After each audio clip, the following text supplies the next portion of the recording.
नमस्कार दोस्तों।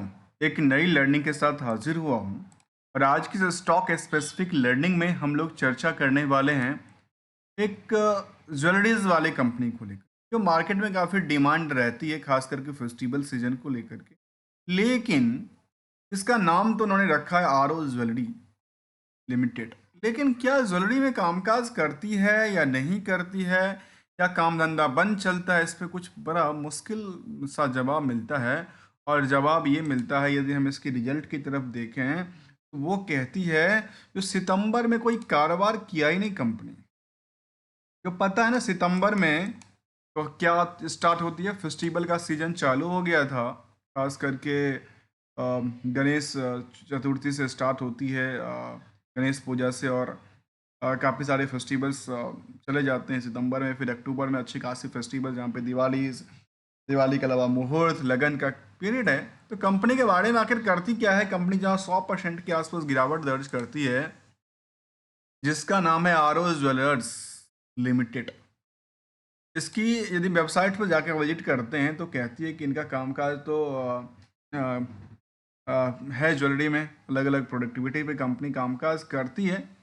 लेकिन इससे होने वाले फ़ायदे नुकसान पे आखिर क्या हुआ कंपनी को लेकर के, कुछ ऐसा आंकड़ा की बात यदि हम करें तो समझ में आ कहती है इसको लेकर के क्या। एक नज़र इनकी फंडामेंटल स्ट्रेटजी, जहां बुक वैल्यू 2 रुपये 60 पैसा और इंटरेंसिक वैल्यू 3 रुपये 36 पैसा। मतलब आज भी करंट प्राइस जो है वो इंट्रिंसिक वैल्यू से कंपैरिजन करने पे क्या है, कम है। मार्केट क्या 15 करोड़ का है।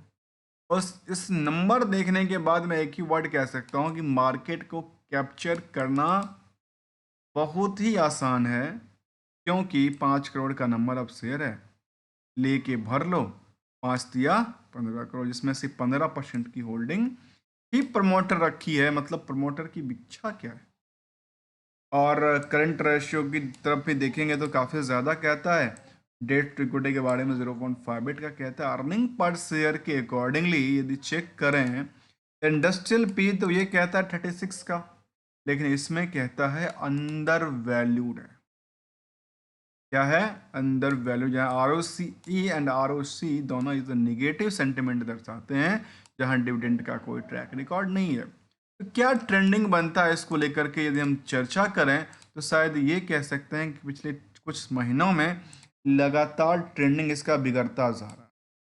लगातार क्या हो रहा है, बिगड़ता जा रहा। और यहाँ पे एक अच्छी खासी प्रॉफिट बनाया गया। अब अच्छे खासे लोग कौन आए, कौन सेंटिमेंट बनाए और कौन इसको खरीद के बाद में निकल गए, इस पे भी एक नज़र हम चर्चा जरूर करेंगे। जहाँ पे एक साल में करीब 15% गिरावट दर्ज करती है। और ज़्यादातर टाइम फ्रेम की बात करें तो इसके अकॉर्डिंगली तो दिखता ये, लेकिन इससे देखेंगे तो कि बड़ी गिरावट की दर्ज करती नज़र आती है। जिन लोगों ने यहाँ पे लिया, इन लोगों ने यहाँ पे लिया, इस एक्सपेक्टेशन के साथ लिया जो हम आगे चल करके पैसा बनाएंगे छोटा सा स्टॉक, तो उसका क्या हाल हुआ उस पर भी हम एक नज़र फोकस। जहाँ तक सवाल हमने देखा कि इनका रिजल्ट को लेकर के, तो उन्हीं एस्पेक्टों के साथ क्वार्टरली रिजल्ट को देख लें तो क्वार्टरली रिजल्ट जो कंपनी कारोबार कर भी रही थी, अब कारोबार इनका बिल्कुल बंद चल। कारोबार क्या है, बिल्कुल बंद है। जो इनकम है वो अदर सोर्स ऑफ इनकम से आती है।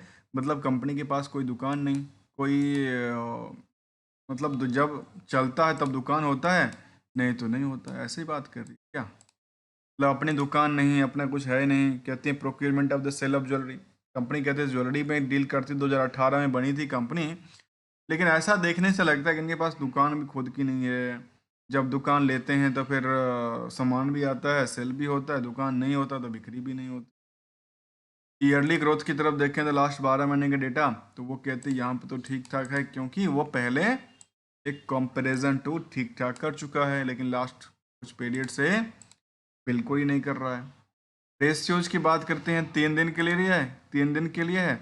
और बैलेंस शीट की फिगर कहती है छोटा सा कंपनी का जो 8 करोड़ का इनका कर्ज है। सितंबर तक की डेटा में इन्होंने अपनी कर्ज को बढ़ाई और वो कहती 8 करोड़ का कर्ज है। और 8 करोड़ के कर्ज में सबसे जो इन्वेंट्रीज की बात किया जाए तो वो कहते हैं 14 करोड़ का इन्वेंट्रीज। और मार्केट में 2 करोड़ से ज़्यादा पैसे भी लगे। क्या लगे हैं? उधार का। किसका? उधार का। तो जब 2 करोड़ के आसपास उधार की बात करती है और इसका क्या है, सेल्स कुछ है ही नहीं, तो उधार कौन सा बात का है? क्या पुराना वाला उधार तो नहीं कर रहा है, जून वाला, सितंबर वाला? पता नहीं, ये देखना बड़ा ज़रूरी है। ये थोड़ा सा उलझा हुआ लगता है समझ में, लेकिन कंक्लूजन क्या कहता है इस पे भी हम फोकस करेंगे, जहाँ पे कंपनी में प्रमोटर अपने पोजीशन से लगातार, जो हमने यहाँ देखा कि 15% की होल्डिंग है, ये बेसिकली लगता है अपडेटेड नहीं है। इसमें होल्डिंग ओनली ऑन देखा गया कि करीब करीब 4% से नीचे की होल्डिंग, 4% के आसपास होल्डिंग आके अटकी है। मतलब प्रमोटर अपनी होल्डिंग बेचने में लगातार क्या है, बने हुए हैं। आम पब्लिक के पास सारा का सारा होल्डिंग देते जा रहे हैं। आम पब्लिक इसके बारे में क्या सोचे और क्या ना सोचे, उनको कुछ समझ नहीं आ पाता है, जिसकी वजह से मार्केट में करीब 26,000 के आसपास जो भीड़ था वो यहीं के आसपास पड़ा है। कुछ तो न्यू प्लेयर मार्केट में आए। अब सवाल आता है कि इनका कर्ज लेकर के किए क्या, उन्होंने और भी बढ़ाई अपनी इन्वेंटरीज को लेकर के। हो सकता है इस समय इस सिचुएशन में इनका बिकवाली हो। लेकिन ईयरली ग्रोथ को लेकर कहते हैं कि सेल्स इनका लगातार बढ़ता नजर आया था। कुछ सालों के डेटा बेसिस पे प्रॉफिट बिल्कुल ही नहीं था, लेकिन स्टॉक प्राइस में थोड़ा बहुत करके रिएक्शन देखने को मिला था। रिटर्न इक्विटी बिल्कुल सपोर्ट नहीं देती है। और इसके अलावा उन कड़ी की बात किया जाए, जिसको कहते हैं पीएस में अदानी इंटरप्राइजेस, एजिस लॉजिस्टिक्स और सेलोस वर्ल्ड जैसे कंपनी भी शामिल है इस कंपनी की लिस्ट में।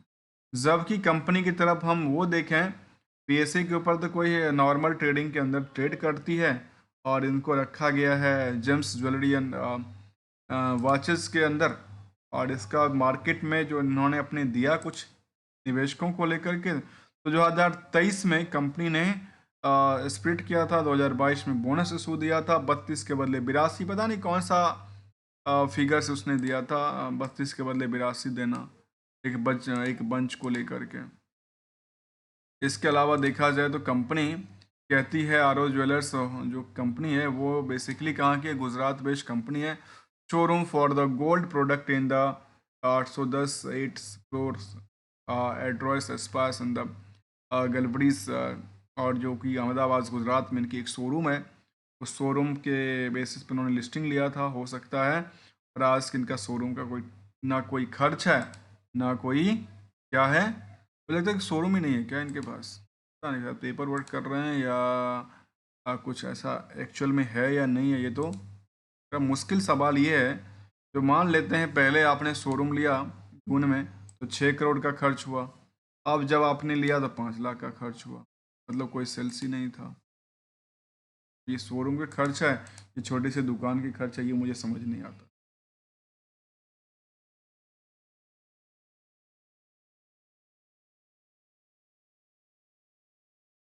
कंक्लूजन टाइप में कहती है, जो उन्होंने वर्किंग कैपिटल को तो रिड्यूस किया, लेकिन बाकी सारे में इनका डिमेरिट का संकेत ज़्यादा देखने को मिला। जहाँ अदर सोर्स ऑफ इनकम की बात किया, जो कि 1.5 करोड़ के आसपास होते हुए भी कंपनी की ग्रोथ लेवल उस लेवल पे बढ़ी नहीं। और यहाँ पे हो सकता है जो मार्केट में इस तरह के रिएक्शंस आए थे, वो एक प्रॉम्प्ट किया गया था, जहाँ पे लोगों ने, प्रमोटर ने अपनी पोजीशन को बेच करके निकलने के फिराक में होंगे और एक्सेप्ट करते हुए नजर आई थी। तो हम थोड़ा सा पार्ट समझने का प्रयास किए आर ओ ज्वेलर्स को लेकर के, जो कि एक Gujarat based Ahmedabad based company है। उनका शोरूम वगैरह चलाते हैं अहमदाबाद में, और इनका एक शोरूम के पास जो कारोबार था वो शायद कुछ है नहीं, और ये जेम्स ज्वेलरी में इनका कारोबार रहा है। दोस्तों, हमारे साइड से किसी भी कंपनी को लेकर के ना कोई ट्रेडिंग की बात, ना कोई एडवाइजरी की बात शामिल है। Only as a learning point of view से गोल्डन रूल को समझते हैं। गोल्डन रूल ये मार्केट के लिए हमेशा ये कहता है, जो जिस भी टाइम पे जो लिया, क्योंकि मार्केट में हमेशा कोई ना कोई इंटर करता है। इंटर करने के टाइम की बात करूं तो जब भी लिया, ये दो तरह की लाइनें को लीजिए। ये लिया बॉटम, हमने इसको फिक्स किया जब आपने एंट्री किया।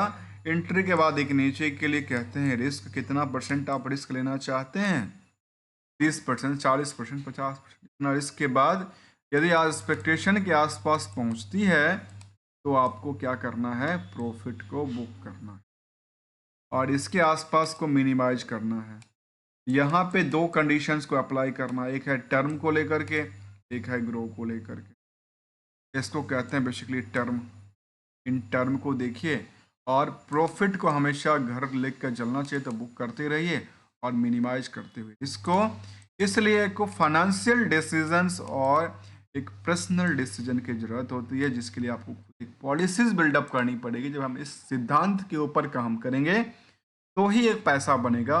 जिन्होंने सिद्धांत के बेसिस पे काम किया वही पैसा बनाते हैं मार्केट्स। अदरवाइज कई सारे हमने ऐसे देखा जहाँ पे लोग पैसे लेकर के पैसे डुबा के निकल जाते हैं, क्योंकि इनके पास सिद्धांत ही नहीं होता है और ये समझ के आते हैं कि मार्केट में बहुत सारा पैसा है।